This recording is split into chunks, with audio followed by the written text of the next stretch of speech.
Hello everyone. So in our last class, we studied about electrolysis of water. I am Pragya, your science mentor at Implex Edu. Today we will be discussing about a very interesting topic from the chemical effects of electric current, right? And the topic is electroplating.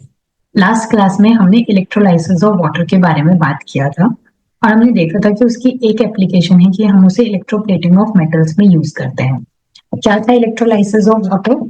कि जब हम water से electric current pass कराएंगे, so water will split up into hydrogen. It will split up into hydrogen and oxygen. It will split up into hydrogen and oxygen, right?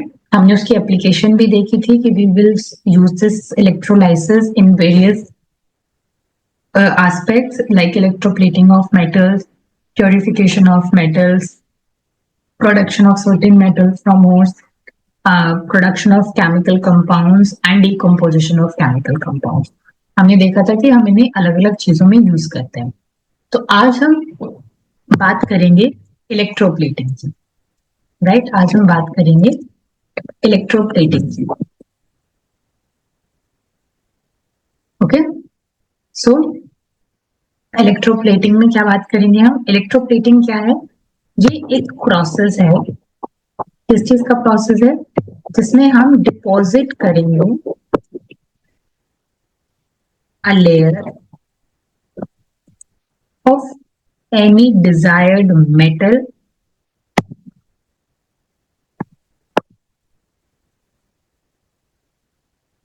on another material. क्या कर रहे हैं हम electroplating में? एक layer produce कर रहे हैं, राइट? एक लेयर प्रोड्यूस कर रहे हैं, डिपॉजिट कर रहे हैं, एक लेयर डिपॉजिट कर रहे हैं एक मेटल पे, किसकी? डिजायर्ड मेटल की, राइट? तो ऐसा हम क्यों कर रहे हैं? जैसे आयरन है, आयरन है, बहुत इजीली आयरन की रस्टिंग हो जाती है, बहुत इजीली आयरन की रस्टिंग हो जाती है। तो अगर इस आयरन को प्रोटेक्ट करने के लिए हम किसी और ऐसे मेटल की लेयरिंग कर दें जिसको रस्टिंग नहीं होती है, तो हम इस आयरन को प्रोटेक्ट कर सकते हैं। So this is what electroplating, कि हम एक लेयर डिपॉजिट कर रहे हैं, हम एक लेयर डिपॉजिट कर रहे हैं of any desired metal on another material by means of, क्या यूज कर रहे हैं यहाँ पे? हम यूज कर रहे हैं electricity. We are using electricity for this purpose. So this is known as electroplating. This is known as electroplating. This is known as what? This is known as electroplating. What is electroplating? The process of depositing a layer of any desired metal on another material by means of electricity, that is known as electroplating. Now what we will do? We will study about this in detail. तो मैंने ये setup किया, ठीक है? अब suppose करो मेरे पास एक मेटालिक स्पून है और मैं उस मेटालिक स्पून को चाहती हूँ कि मैं उस पर कॉपर की लेयर डिपॉजिट कर दूं, राइट? मैं उस पर कॉपर की लेयर डिपॉजिट कर दूं। तो what I will do, how I will prepare this setup? सबसे पहले जो कंडक्टिंग सॉल्यूशन मैं यहाँ लूंगी, मैं उस मेटल के सॉल्ट का सॉल्यूशन लूंगी। अगर मुझे कॉपर की डिपॉजिशन करनी है तो मैं यहाँ पर जो कंडक्टिंग सॉल्यूशन लूंगी वो उसी मेटल के सॉल्ट का लूंगी। कॉपर की करनी है तो मैं ये कॉपर सल्फेट का सॉल्यूशन लूंगी, ठीक है? कॉपर सल्फेट का सॉल्यूशन लूंगी। फिर मैं क्या करूंगी? कॉपर की डिपोजिशन करनी है तो मैं एक कॉपर की स्ट्रिप इस सॉल्यूशन में डिपॉजिट कर दूंगी, ठीक है? ठीक है, ये मैं किस एंगल से उससे कनेक्ट करूंगी? ये मैं कनेक्ट करूंगी पॉजिटिव टर्मिनल से। पॉजिटिव टर्मिनल से कॉपर की स्ट्रिप अटैच कर दूंगी। नेगेटिव टर्मिनल से क्या करूंगी? नेगेटिव टर्मिनल से मैं वो स्पून को अटैच करूंगी जिसपे मुझे इलेक्ट्रोप्लेटिंग करनी है कॉपर की, ठीक है? ठीक है, ये मैंने किया। अब क्या होगा? अब कॉपर की मुझे इलेक्ट्रोप्लेटिंग करनी थी तो मैंने कॉपर का सोल्यूशन ले लिया, कॉपर सल्फेट का सोल्यूशन, ये कॉपर की स्ट्रिप ले ली, अब जब इसमें करंट फ्लो होगा, अब मैंने ये ऑब्जेक्ट किए क्यों लिया, कॉपर का स्ट्रिप लिया, ठीक है, इस ऑब्जेक्ट को डिप किया इन दिस सॉल्यूशन, राइट, क्यों किया, ताकि मैं इस सॉल्यूशन को इलेक्ट्रीफाई कर सकूं, राइट, ताकि मैं इस सॉल्यूशन को क्या कर सकूं, एसिडिफाई कर सकूं, राइट, इस सॉल्यूशन को एसिडिफाई कर सकूं, इसलिए मैंने इसको यहाँ पे डिप किया, ठीक है, negative terminal of the battery से मैंने इसको डिप किया टू एसिडिफाई दिस सॉल्यूशन। अब मैं क्या करूंगी, नेगेटिव टर्मिनल से इसको कनेक्ट कर दिया, कॉपर की स्ट्रिप को यहाँ डिप कर दिया इन द सॉल्यूशन और उसको पॉजिटिव टर्मिनल से कनेक्ट कर दिया। अब जब इसमें इलेक्ट्रिक करंट पास होगा सॉल्यूशन से, तो जो कॉपर सल्फेट से कॉपर है और जो कॉपर स्ट्रिप से कॉपर है वो नेगेटिव टर्मिनल की तरफ जाएगा, क्योंकि वो आयन बन जाएगा और उसके ऊपर पॉजिटिव चार्ज आ जाएगा, तो वो पॉजिटिव चार्ज नेगेटिव टर्मिनल की तरफ जाएगा, नेगेटिव टर्मिनल पे क्या है, स्पून है, तो वो जाके स्पून पर डिपॉजिट हो जाएगा, वो जाएगा और वो जाकर स्पून पर डिपॉजिट हो जाएगा। तो ये क्या हुआ, ये हुआ इलेक्ट्रोप्लेटिंग,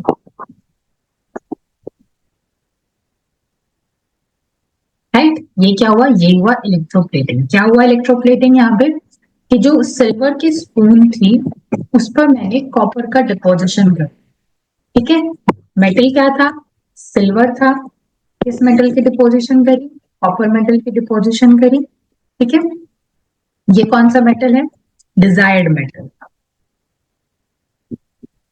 और ये वो मेटल है जिसपे मैंने डिपोजिशन की, right.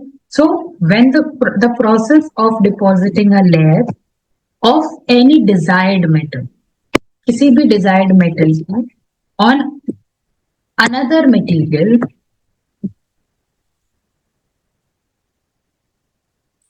right, by means of electricity, that is known as electroplating, right, उसे हम क्या कह रहे हैं, उसे हम कह रहे हैं इलेक्ट्रोप्लेटिंग, ओके।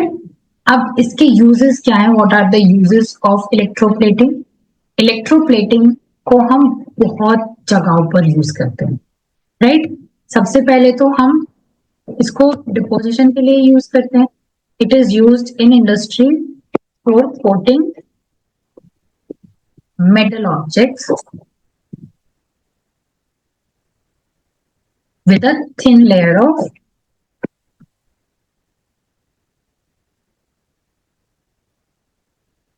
desired metal,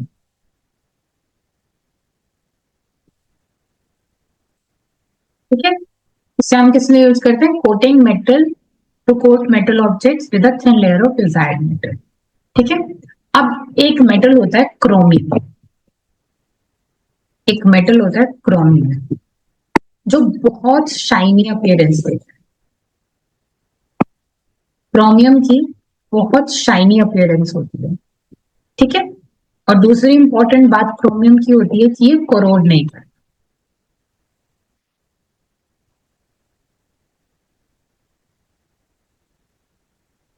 एक मेटल है क्रोमियम, इसकी दो खास बात है कि उसकी शाइनी अपीयरेंस है और वो कोरोड भी नहीं करता। तो हम इसकी प्लेटिंग कहाँ कहाँ करते हैं, कुछ बाइसिकल के पार्ट में, लाइक बाइसिकल का जो हैंडल होता है वहां पे, राइट, कुछ कार के जो रिम है, जो रिम है कार टायर के, या कार के जो पार्ट्स हैं उनमें, जो बाथरूम्स में हम टैप यूज करते हैं उनमें, राइट, गैस बर्नर्स पर भी हम इसकी कोटिंग करते हैं, क्रोमियम की कोटिंग करते हैं, या फिर जो भी मैंने बताया गाड़ी के जो व्हील्स हैं उनके रिम्स पर। अब हम यहाँ क्रोमियम की प्लेटिंग क्यों कर रहे हैं, इसलिए कर रहे हैं ताकि एक तो उससे क्रोमियम की प्लेटिंग के बाद शाइनी अपीयरेंस आ सके, शाइनी अपीयरेंस आ सके, साथ ही साथ क्या हो सके, वो कोरोड ना हो, रस्टिंग ना हो, राइट, कोरोड ना हो, रस्टिंग ना हो, तो इसलिए हम क्रोमियम की डिपोजिशन करते हैं, राइट। ज्वेलरी मेकर्स में क्या, ज्वेलरी मेकर्स क्या करते हैं कि जो लेस एक्सपेंसिव मेटल्स हैं, जो लेस एक्सपेंसिव मेटल्स हैं उन पर गोल्ड की या सिल्वर की क्या करते हैं, इलेक्ट्रोप्लेटिंग कर देते हैं, गोल्ड की या सिल्वर की इलेक्ट्रोप्लेटिंग कर देते हैं ताकि वो एक गोल्ड या सिल्वर जैसा अपीयरेंस दे सके। ठीक है, गोल्ड या सिल्वर जैसा अपीयरेंस दे सके, इसलिए वो उनपे उसकी इलेक्ट्रोप्लेटिंग कर देते हैं। किस पे? कोई जो लेस एक्सपेंसिव मेटल है उस पे वो इलेक्ट्रोप्लेटिंग कर देते हैं, किसकी? गोल्ड या सिल्वर। राइट। अब जो टिन्स में, जो टिन की कैन है जिनमें हम घरों में स्टोर करते हैं, राइट, फूड स्टोर करते हैं, कुछ और चीजें स्टोर करते हैं, फूड प्रोडक्ट्स बेसिकली स्टोर कर देते हैं, टिन की जो कैन्स है, राइट, उनमें वो किसकी होती है? एक्चुअली वो होती है आयरन की, राइट। लेकिन उन पर टिन की कोटिंग होती है, उन पर टिन की कोटिंग होती है, राइट। टिन की कोटिंग क्यों होती है? टिन क्या करेगा? टिन की कोटिंग होने के बाद वो जो आयरन है वो एटमॉस्फेयर के कांटेक्ट में नहीं आएगा, तो वो लेस रिएक्टिव हो जाएगा, ठीक है, और वो फिर उन्हें कोरोजन से प्रोटेक्ट करेगा। टिन जो है वो लेस रिएक्टिव होगा, टिन लेस रिएक्टिव है, कोरोड भी नहीं करता है, ठीक है, तो इससे हमारा जो फूड है वो भी सेफ रहेगा, फूड भी सेफ रहेगा, राइट, ठीक है। तो ये इलेक्ट्रोप्लेटिंग का एक और फायदा है। फिर हमने देखा कि आयरन के यूजेस तो बहुत है हमारी लाइफ में, लेकिन आयरन बहुत जल्दी रस्ट करके कोरोड कर जाता है। तो जो भी हम आयरन की चीजें बना रहे हैं उन पर जिंक की कोटिंग कर देते हैं। जिंक की कोटिंग करने से क्या होगा? इट विल प्रोटेक्ट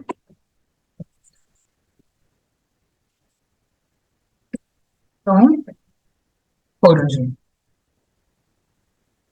ठीक है, ये किस चीज से इसको प्रोटेक्ट करेगा? इससे ये प्रोटेक्ट करेगा कोरोजन को, ठीक है।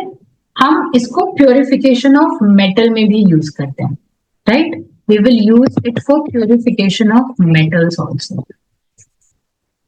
ठीक है। प्योरिफिकेशन ऑफ मेटल्स में क्या होगा कि हमने क्या लिया? कंडक्टिंग सॉल्यूशन लिया, उसमें दो इलेक्ट्रोड लिए, पॉजिटिव नेगेटिव, ठीक है, और जब कॉपर कॉपर आयंस मूव करेंगे इधर से उधर, एक तो लिया इम्प्योर कॉपर एनोड, मतलब समझो मैंने कॉपर को ही वो करना था, प्योर करना था, एक तो लिया इम्प्योर कॉपर एनोड और एक लिया प्योर कॉपर को मैंने कैथोड पे लगाया, ठीक है। तो जो इम्प्योरिटीज, जो कॉपर है वो Cu2+ इधर जाएगा, ठीक है, और जो कॉपर सल्फेट है, वो जो इम्प्योरिटीज हैं वो कॉपर सल्फेट के सॉल्यूशन में नीचे डिपॉजिट हो जाएंगे। तो हम इसको क्या करेंगे? इसको हम यूज करेंगे प्योर कॉपर प्योरिफिकेशन के लिए भी। तो जो कॉपर आयंस है वो इस तरह नेगेटिव टर्मिनल पे जाके डिपॉजिट हो जाएगा, ये हो गया प्योर कॉपर कैथोड, इधर हमने इम्प्योर कॉपर लिया ही था, जो नेगेटिविटीज हैं वो इधर कॉपर सल्फेट के सॉल्यूशन में नीचे डिपॉजिट हो जाएंगे, ठीक है, ये नीचे डिपॉजिट हो जाएंगे।